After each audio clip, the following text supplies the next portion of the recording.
here with Will Levis, who has an undergrad degree in finance from Penn State, a master's degree in finance from Kentucky. But you were telling me a minute ago, finance, I should be saying finance.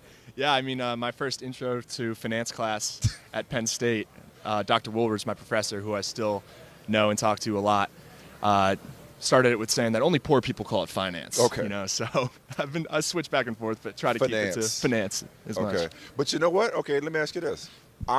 People think I say advertisement. Is that okay? Advertisement? Yeah. I say advertisement. I've never heard that. That's very interesting. Now, I don't say schedule, or I don't go on holiday, but I do say advertisement.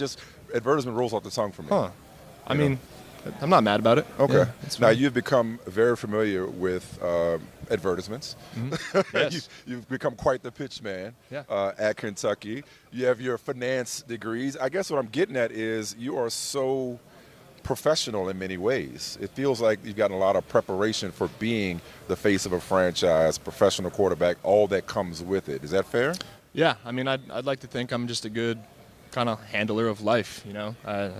I know everything that's going on around me. I know where my priorities are, and I know just to handle everything that's going on. And I think that is something that the team can look at and be confident in when they draft me. Yeah, like you won't be overwhelmed by everything that comes 100%. with beyond just the job of being a quarterback. Yeah, I mean, with the advertisements though, I mean too, that's something I want to make sure that you do tastefully, you know, like you don't want to have to jump in and do all these ads and be on all these billboards before you even start a game, you know. So that's something that, like, towards the end of my career, Kentucky definitely did some deals because of the spot I was in, but you kind of got to be in an established position, I feel like, before you really jump in fully to that. Yeah. Speaking of taste, let's just go ahead and get this out the way. I know you're probably sick of it, but I would ask you this way. What did you learn, if anything, from the response to the mayonnaise in the coffee, the unpeeled bananas? Yeah. Like, because I know you tried to kind of steer away from that. So yeah, I mean, I learned that people will believe anything if you wait.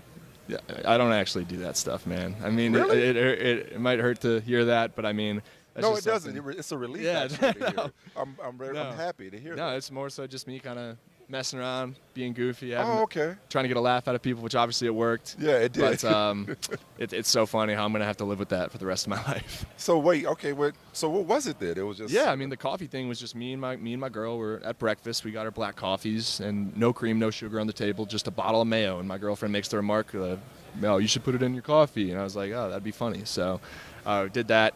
Blew up. I think that was the day before we played Florida last year.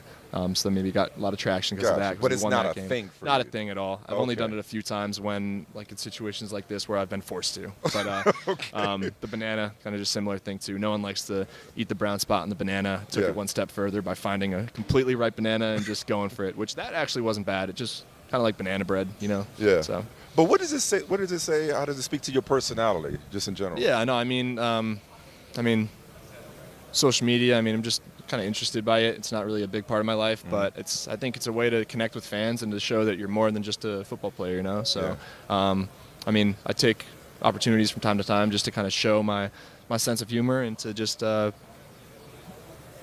show that kind of the personable side of me opposed to just the athlete. Well, the athlete, we know the physical traits, the size, the athleticism, the arm talent, so on and so forth. What kind of teammate are you? Yeah, I mean, I just think that the morals that I stand on, my values, my just professionalism is able to help me kind of assimilate into any locker room very easily, and I get along with all different types of guys, and just how I work is really at the end of the day how I get my respect. You know, like I feel like I work harder than any team I've ever been on, and when you do that, it's easy for guys to look at you and to understand kind of what you're about, and that you're someone that they can lead into battle. Well, if they look at the tattoo on your right arm, correct? Yes. 2 Chronicles 15:7. Yep. Be strong. Do not give up. Your work will be rewarded. Yep. Speak to the work that you put in to get to this point. No, I mean, I've worked a lot. I came from a tough spot at a high school. I came from a tough spot in transferring, and throughout all that, I think what got me here today was just being able to never give up and to keep working hard, and to just trust that there's a plan, and that,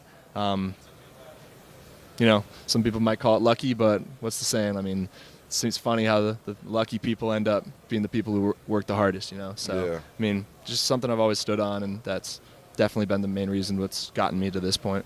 What do you think is the biggest thing you need to work on coming from Kentucky and going into the NFL? Yeah, I mean, I think physically, like as a thrower, I mean, I got a strong arm. I can make all the throws, but it's an understanding of sometimes you don't got to use the whole arm, and 60+% of throws in the NFL are touch throws. So, learning how to put myself in a position to recreate a stable base and make a repeatable motion that I've worked hard to create, but had thrown myself off from because of my movement, and then understanding and using every club in my bag with the different types of throws I have to use. So yeah. I'd say that. How would you evaluate your play this year? The perception is that you did not play as well this past season as you did the previous season. Yeah. Is that fair? If so, why or why not? No, I mean, I think that's fair. I thought that too. A lot of the interviews that I talked to with teams this week, I'd expressed that too, and a few had even said, I mean, if you look at the stats, I actually improved in most of the major areas. So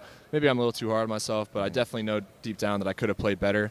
But, I mean, it's a variety of factors. I mean, main one just would have to be the injuries I dealt with. It's something, I mean, with the foot, the left shoulder, inhibited kind of a lot of the ways that I play that I think helped me the most with my athleticism. But, I mean, I was able to learn a lot from that, become a different type of player and still succeed, but not to necessarily my standard. Become a different type of player in what way? Yeah, just not being able to get out of the pocket, really, not being able to move, not being able to use my legs, having to stay in the pocket and make decisions and just kind of process information kind of better to not rely on my athleticism as much. It feels like there's a lot of polarization when it comes to you as a prospect. You hear the phrase boom or bust a lot. What do you think when you hear that? Why do you think that is? Nothing. I mean, I feel like there's a couple ways you can approach kind of listening to other people. You can either block it all out, you can see it all and let it get to you, or you can see it all and take it for what it is, which is just meaningless data points. The only people that matter are me and whatever team is lucky enough to take me. Yeah. And I'm going to make sure that I progress with them and show them that they made an excellent choice with taking me, and hopefully be their franchise quarterback. I know some other people that matter to you very much, your parents. 100%. What kind of I know they meant a lot to you in terms of your growth and as a person, but just specifically when it comes to these last couple of years, this ride, this meteoric rise for you, what have they meant in terms of helping you manage? I mean, they've been experience.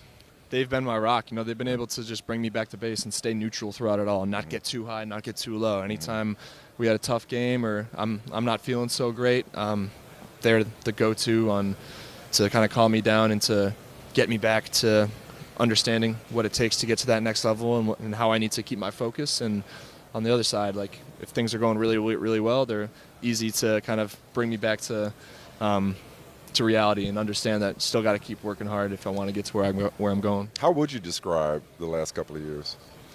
It's been great. I mean, it's been a whirlwind. It's been a lot of development for me as a player, as a person. Being at Kentucky, was a blessing. Been able to get that master's degree and in finance. In finance, correct. Thank you. I must start saying that. Yeah, and be a starter for 2 years. That was really my goal, was to be able to get a couple years of starting under my belt before I made that transition, and I accomplished that goal. Yeah, it hasn't always been smooth or perfect for you, but how do you think some of those adverse circumstances, whether it's being a backup, whether it's transferring, whether it's the injuries or just the attrition this year in terms of your supporting cast or whatever, how has that prepared you for what's to come? It's prepared me a lot. Yeah. I think that's definitely something that people in the NFL are going to look at and kind of think that it's going to help me going forward. Nothing's easy in the NFL. Yeah. You're not going to jump into a spot and just win every game you play. There's going to be losses. There's going to be injuries to yourself and others. There's going to be turnovers in coaching. So just you need someone that's going to be able to handle all that and to stand on their values and still progress and understand that those are stuff you can't avoid, but if you can control what you can control and just work on that, then good things are going to happen, which I feel like I do a good job of. So this is really your first job interview in terms of the NFL, didn't take part in the Senior Bowl process. What statement do you plan to make, both in terms of the actual interviews but also the workout? I mean, I just want them to understand who I am as a person and get to know how my mind works and just give them confidence that I have what it takes with my physical and mental intangibles to be their quarterback. So I've been able to do that a lot in all the interviews so far. And kind of the last piece is the pro day and whatever official visits that I end up doing. So this was the kind of first taste, I'd say, for who I am. So just being able to continue this relationship over this next month is something I'm really looking forward to doing. Go get them. Yes, sir. Thank you. Appreciate you, man. Thank you. Hi, I'm Mike Tirico, and thanks for watching. Make sure to hit subscribe for the latest news and highlights from NBC Sports.